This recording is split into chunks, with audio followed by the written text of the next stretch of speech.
Hello students, good morning.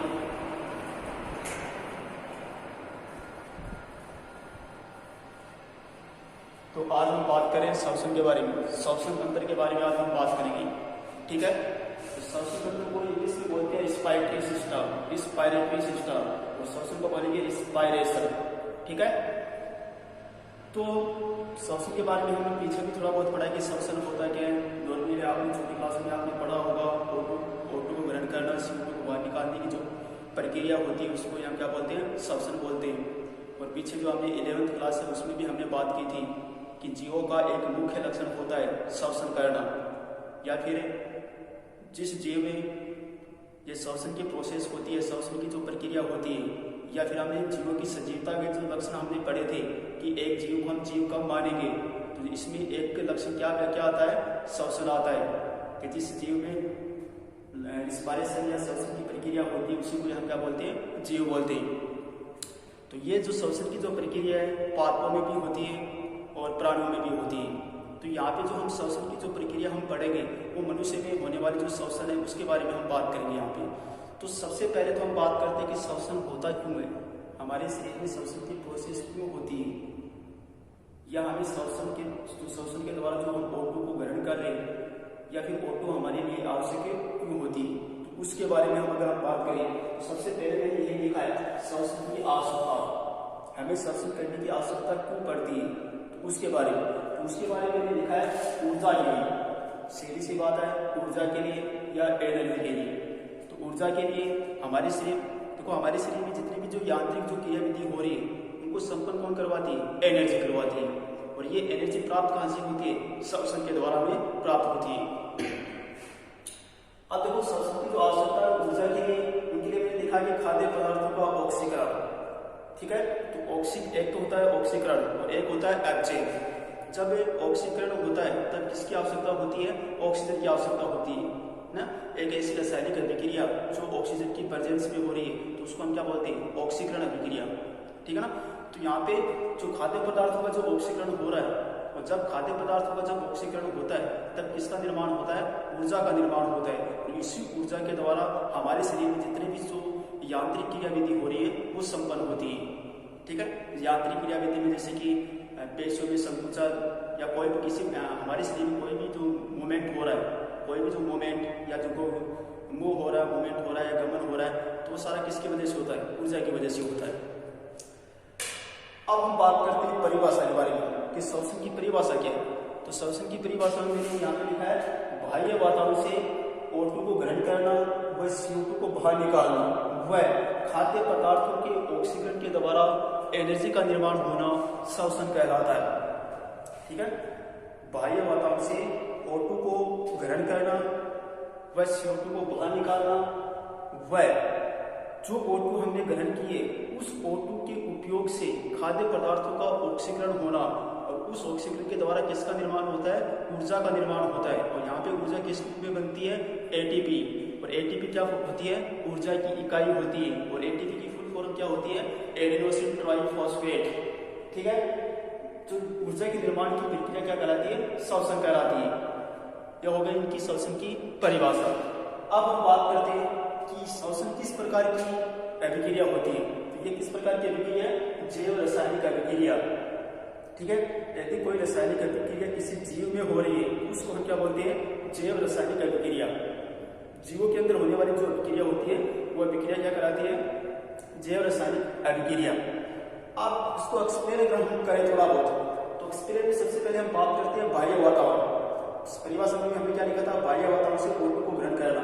तो बाह्य वातावरण में क्या होता है, बाह्य वातावरण एक्सटर्नल जो एटमॉस्फेयर है या वातावरण की अगर हम बात करें तो वातावरण में क्या होती है, हवा होती है, या जिसको हम वायु भी बोल सकते हैं, है ना।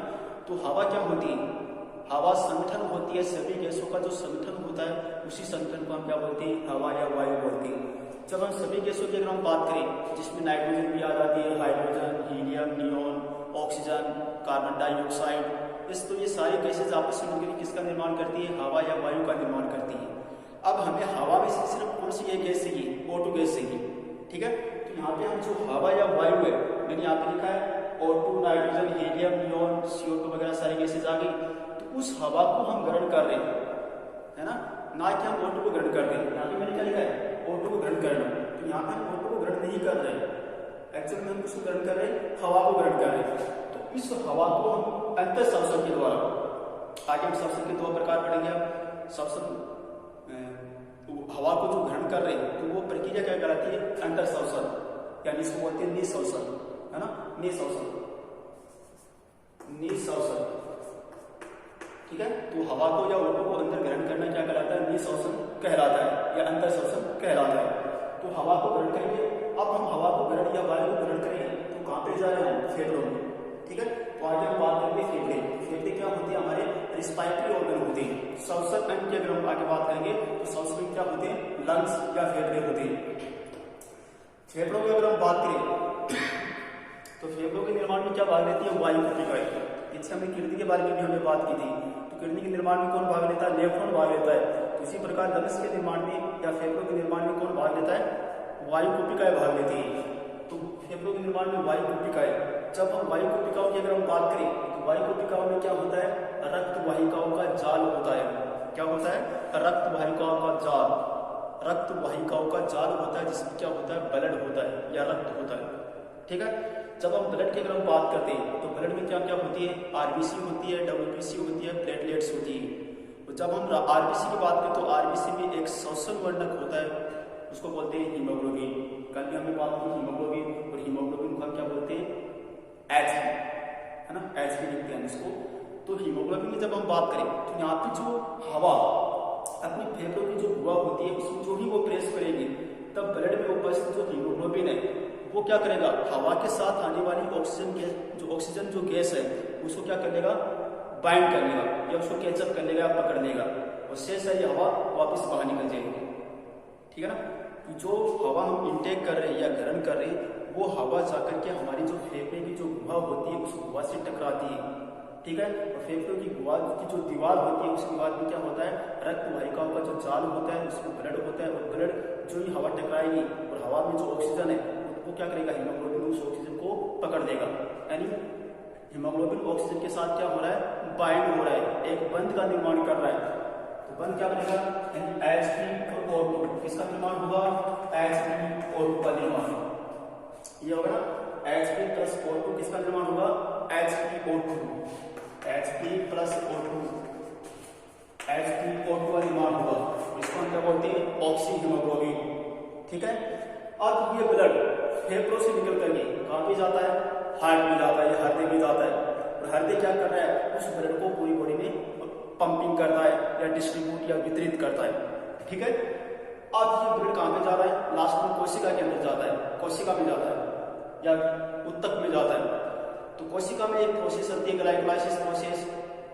देखो ब्लड के द्वारा यहाँ पे ऑक्सीजन भी जा रहा है, ऑक्सीजन किसके पास जा रही है, कोशिका के पास जा रही है।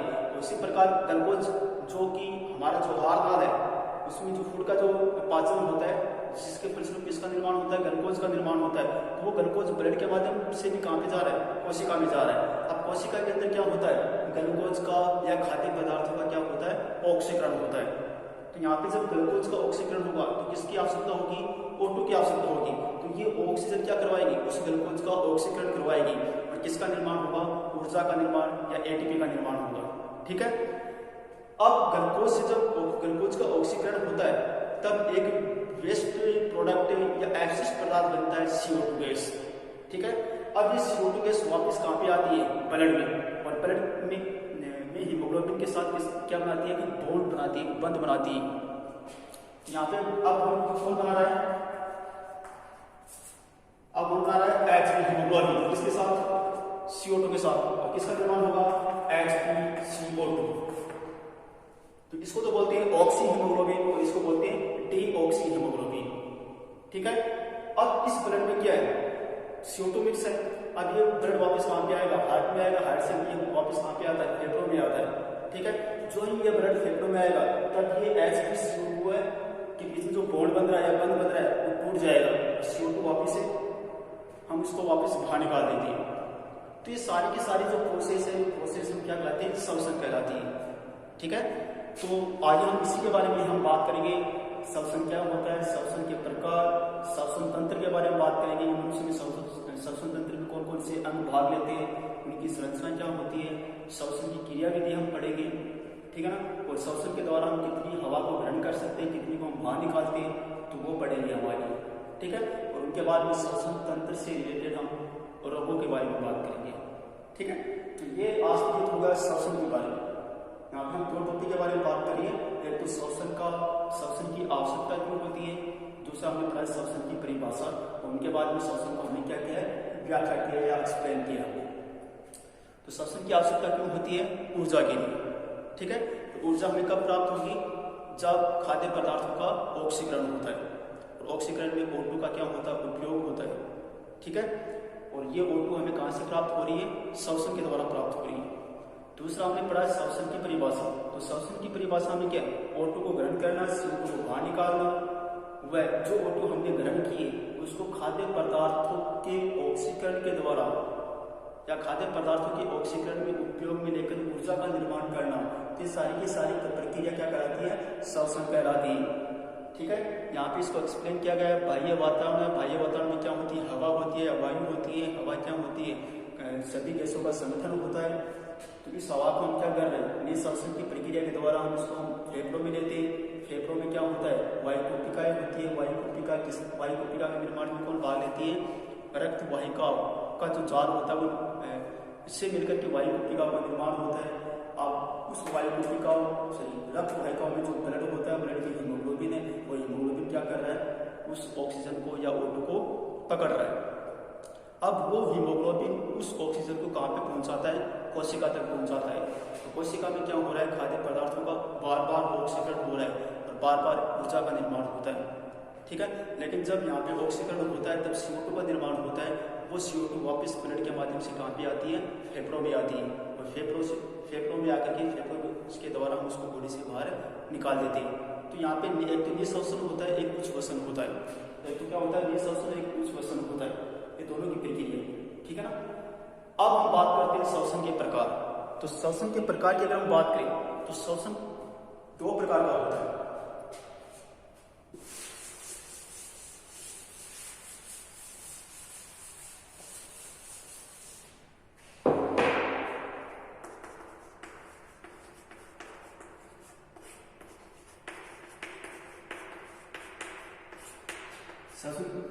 श्वसन के प्रकार की अगर हम बात करें तो श्वसन कितने प्रकार का होता है, दो प्रकार का। एक तो होता है बाह्य श्वसन,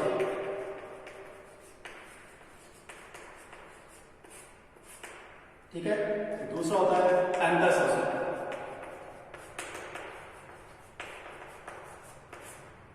ठीक है ना। एक तो होता है बाह्य श्वसन और दूसरा क्या होता है, अंतर श्वसन। अब बाह्य श्वसन की अगर हम बात कर रहे हैं तो बाह्य श्वसन क्या होता है, O2 को ग्रहण करना, CO2 को बाहर निकालने की जो प्रक्रिया होती है उसी प्रक्रिया को हम क्या बोलते हैं, बाह्य श्वसन बोलते हैं। और बाह्य श्वसन का दूसरा नाम होता है श्वास लेना। क्या है, श्वास लेना, सांस लेना बोलते हैं या श्वास लेना, ठीक है ना। तो बाह्य श्वसन का दूसरा नाम क्या है, श्वास लेना। और श्वास लेना हम क्या बोलते हैं, ब्रीथिंग। तो ब्रीथिंग में क्या होता है, O2 को ग्रहण करना, CO2 को बाहर निकालने की जो प्रक्रिया होती है उसको हम क्या बोलते हैं, बाह्य श्वसन बोलते हैं। और बाह्य श्वसन कौन सी प्रक्रिया होती है, भौतिक क्रिया होती है ना। भौतिक क्रिया क्यों होती है, क्योंकि जब हम O2 को ग्रहण करते हैं, CO2 को बाहर निकालते हैं, तो इसके लिए कौन जिम्मेदार होता है, अपने लंग्स या फेफड़े जिम्मेदार होते हैं। तो फेफड़ों में क्या हो रहा है, संकुचन हो रहा है। संकुचन के फलस्वरूप O2 अंदर ले रहे, CO2 को बाहर निकाल रहे हैं, ठीक है ना। तो ये कौन सी क्रिया होती है, भौतिक क्रिया होती है। उनके बाद में इसके द्वारा पर्यावरण और कोशिकाओं के मध्य O2 व CO2 का आदान प्रदान होता है। तो यहाँ पे कोशिका किसी कोशिका है, फेफड़ों की कोशिका है। तो फेफड़ों की कोशिका है और एक बाह्य वातावरण है, तो दोनों के बीच में क्या हो रहा है, O2 का आदान प्रदान हो रहा है। तो कोशिका क्या कर रही है, O2 को छोड़ रही है कहाँ पे, बाह्य वातावरण में, और कोशिका क्या कर रही है, O2 को ले रही है कहाँ से, बाह्य वातावरण से, ठीक है। तो ये क्या होती है, भौतिक क्रिया होती है। अब बात करते हैं अंतर श्वसन। तो अंतर श्वसन क्या होता है, कोशिकाओं के अंदर होने वाला श्वसन क्या कहलाता है, अंतर श्वसन कहलाता है।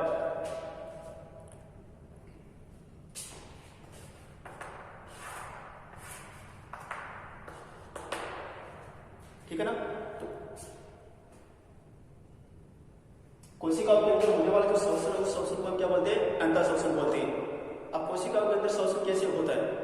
कोई भी खाद्य पदार्थ जो हमने खाया है उनका कोशिका के अंदर क्या होता है, ऑक्सीकरण होता है, उसके द्वारा O2 का उपयोग होता है। ठीक है ना।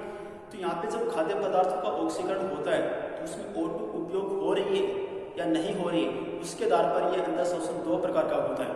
एक तो होता है वायवीय शोषण, दूसरा होता है अवायवीय शोषण।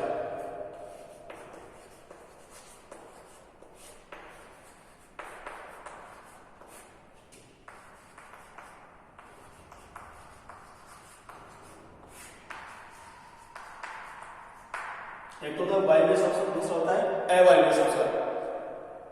अब वायवीय शोषण क्या होता है, वायवीय शोषण को हम ऑक्सी शोषण भी बोलते हैं, इसको हम क्या बोलते हैं, एनऑक्सी शोषण।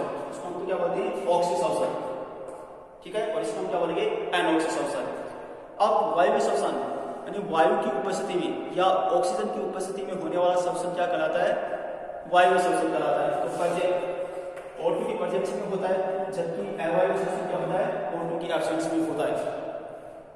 तो अंतर शोषण, सबसे पहले अंतर शोषण होता क्या है, कोशिका के अंदर होने वाला शोषण जिसके फलस्वरूप ऊर्जा का निर्माण होता है, तो उस शोषण को हम क्या बोलते हैं, अंतर शोषण बोलते हैं। अंतर शोषण दो प्रकार का होता है, एक तो वायवीय शोषण जिसको दूसरा नाम आता है ऑक्सी शोषण, दूसरा होता है अवायवीय शोषण, दूसरा नाम आता है एनऑक्सी शोषण।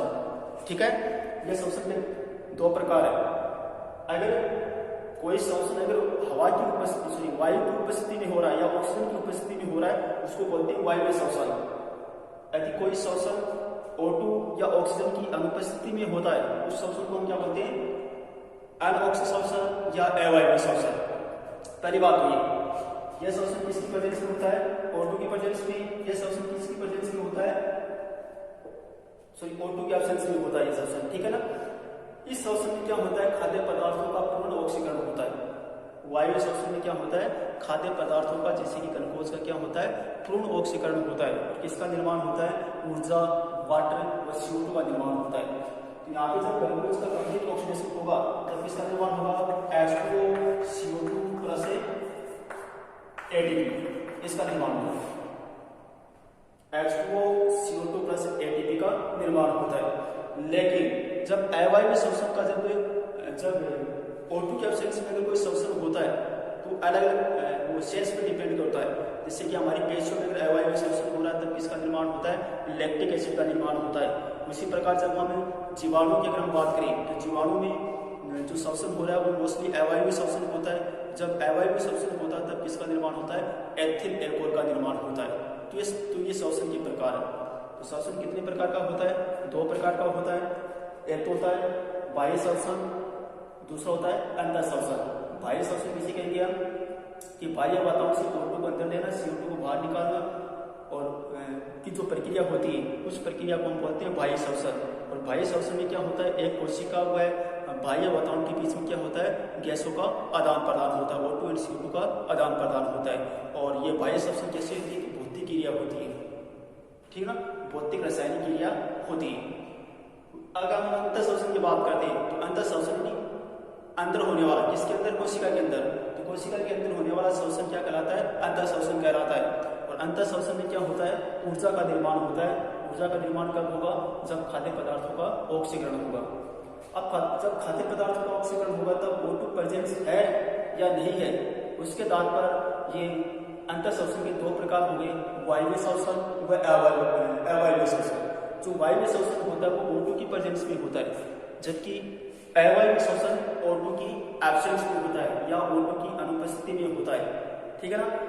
वायवीय शोषण में जब खाद्य पदार्थों का ऑक्सीकरण होगा तब पूर्ण ऑक्सीकरण होता है, खाद्य पदार्थों का पूर्ण ऑक्सीकरण होता है। और किसका निर्माण होता है, CO2 बनती है, H2 बनता है व ATP का निर्माण होता है। इसी प्रकार जब अवायवीय शोषण में जब खाद्य पदार्थों का ऑक्सीकरण होता है वो कौन सा होता है, इनकम्प्लीट ऑक्सीकरण होता है या अपूर्ण ऑक्सीकरण होता है, जिसके फलस्वरूप CO2 बनेगा, H2 बनेगी व एथिल एल्कोहल या फिर लैक्टिक एसिड बनेगा। ठीक है, तो ये शोषण के प्रकार है। अब नेक्स्ट हम बात करेंगे श्वसन तंत्र। मनुष्य में श्वसन तंत्र के बारे में हम आगे बात करेंगे। तो श्वसन तंत्र की अगर हम बात करें तो मनुष्य का जो मुख्य श्वसन तंत्र होता है वो क्या होता है, फेफड़े होते हैं। ठीक है ना। इसके अलावा मनुष्य के जो श्वसन तंत्र में एक श्वसन मार्ग होता है, श्वसन मार्ग, जहाँ से O2 बाहर गैसेज बाहर निकलती है और अंदर प्रवेश करती है। तो एक तो होता है श्वसन मार्ग और एक क्या होता है फेफड़े होते हैं। तो श्वसन मार्ग की अगर हम बात करें तो श्वसन मार्ग में आता है जैसे नासा छिद्र आती है, उनके बाद में कंठ आते हैं, उनके बाद में क्या होती है ये ब्रेंक्यूलस आती है, उनके बाद में लंग्स आती है, लंग्स के बाद में वायुकुपिका होती है। तो यहाँ पे एक मार्ग का निर्माण हो रहा है श्वसन इसको बोलते हैं श्वसन मार्ग। तो यहाँ पे हम कर बात करेंगे एक तो श्वसन मुख्य जो श्वसन अंग है फेफड़े के बारे में, और श्वसन जो मार्ग है श्वसन मार्ग में भाग लेने वाले जो अलग अलग जो अंग है उसके बारे में। ठीक है, तो इसको आप राइटअप कर लेना, नोट्स की PDF मैंने आपको भेज दी है, वो देख लेना आप एक बार। ठीक है।